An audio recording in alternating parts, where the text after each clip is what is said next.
Come down to the Wrestling Guy store.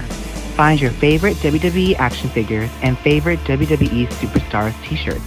We also host meet and greets where you can meet some of your favorite wrestlers. The Wrestling Guy store is located at 6085 State Street, Huntington Park, California. Or you can follow us online at our website, thewrestlingguystore.com, or on social media, such as Instagram, at The Wrestling Guy Store. We're good to go. So, hi everyone, welcome back to another episode of the Doing The Orton Podcast. And today I have a very special guest with me, former ROH World Champion. Oh, that hurts. That hurts. Don't even, it's so fresh. It's too new to say that. Go ahead. Matt Taven. Should have just said Matt Taven. Just, you know what? Former ROH World Champion just hurts so much right now that we could have just gone with Matt Taven. There we go. But just World Champion. We'll just say I'm World Champion forever. I like it. Happened Friday. Yeah, whatever. This is happening on Friday. This is happening on Friday. Yes, we filmed this. I'm still the champ. Okay. Thank you for having me. Thank you. No, thank you. I was pumped. So excited. Okay. So, how are you doing today? I'm a little sore. Yeah. I'm a little sore. I'm a little bit disappointed, obviously, but it's one of those things where, you know, this is kind of the name of the game in wrestling. You got to roll with the punches. It's not about what you did yesterday. It's about what you're doing today. But you know, I feel a little beat up, like I was in a war last night, because I was, and there's not much you can do about it now. You just got to keep rolling and get back to your feet. So here we are, former world champion. Okay, so we'll get started here. Were you a fan of wrestling growing up? Oh yeah, I've been a fan of wrestling since I was 6 years old. My great uncle was a giant wrestling fan. My great uncle Joe, he stayed with us one weekend. He made me turn on Superstars. I saw the Ultimate Warrior and the Macho Man and all these over the top characters for the first time, and here I am decades later, still a crazy wrestling fan. Okay, so who were you a fan of growing up? Bret Hart has always been my favorite wrestler, but Macho Man was always one of my top guys. Shawn Michaels, Chris Jericho, Rob Van Dam, myself, obviously. Okay. So how did you get started in wrestling? So I actually didn't get started until after I was done with college. I knew of someone that was doing independent wrestling back in New England, and I just went to go see him and see what he was up to. As a guy that I used to backyard wrestle with. Don't do that, it's dangerous. And he was doing an independent show. I went to watch, and I said, I need to do this. And I kind of dropped everything that I was doing. I was working a job that I'd gone to college for, and was like, you know what, it's time to run away and join the circus and be a wrestler. And here I am years later talking to you, so I think it's been a success, right? Yeah, right? Of course. Yeah, right? This doesn't get much better. Not to me. It's the pinnacle. So how long did you train before you had your first official match?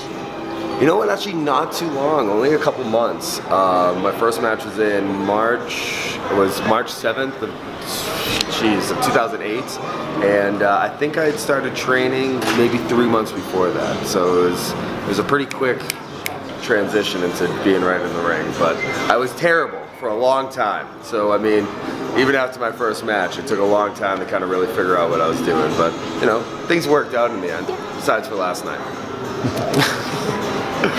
Championship you will be next. Yeah, I'll get it back.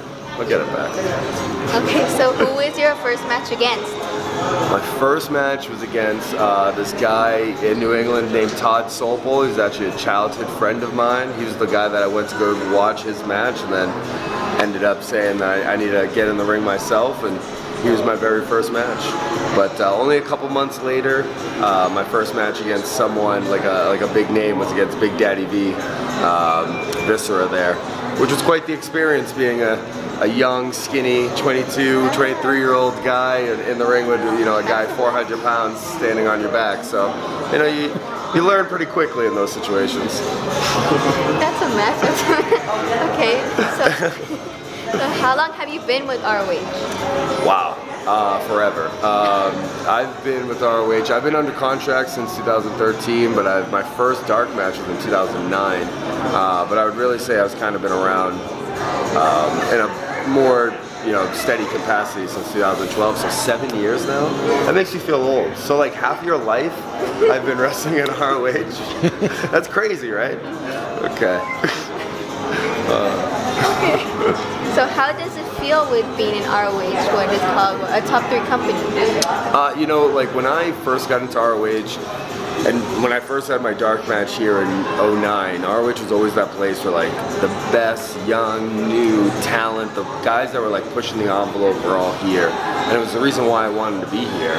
And I feel like that moniker that ROH has had as the best wrestling on the planet is something that they've constantly lived up to. And it's like, we might not have the budget that other companies do, but you know that every time you come here, every single guy that wrestles in that ring is going to go all out and show you things you've never seen before. And it's probably why I feel the way I do today after last night, but at the same time, we're so grateful for the fan base and kind of the culture that we built here at ROH that there's no way we could go out there and give anything less than 100%. So I always think, the fans have made ROH into this place where every single time that you go to, you're going to get your money's worth. Okay, so what has been some of the best advice that you have ever received in being a professional wrestler? Oh, man. It's not even advice that I've really received myself. It was more advice that I kind of saw put out there, is that, there's people out there that don't like the Beatles, which is a crazy thing to think of, right? The greatest, most successful band of all time, there's people out there that think they stink. So no matter what people think of you, that's their opinion. It's what you believe in yourself that's going to make things happen. So there's so many times where in wrestling, things are just hitting a rough patch, or they're not going your way, or people might say like, hey, this isn't working out, and you have to stick to your guns and believe in yourself.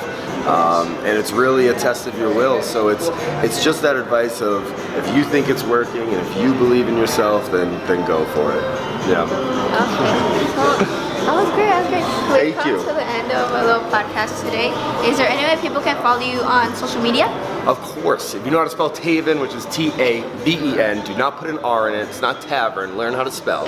You can find me on all your social media. Matt Taven, Facebook, Matt Taven, Twitter, the Matt Taven on Instagram, because some Melvin held on to Matt Taven and tried to make me pay him for my own name. No, now I'm just the Matt Taven son. Who got the last laugh on that one?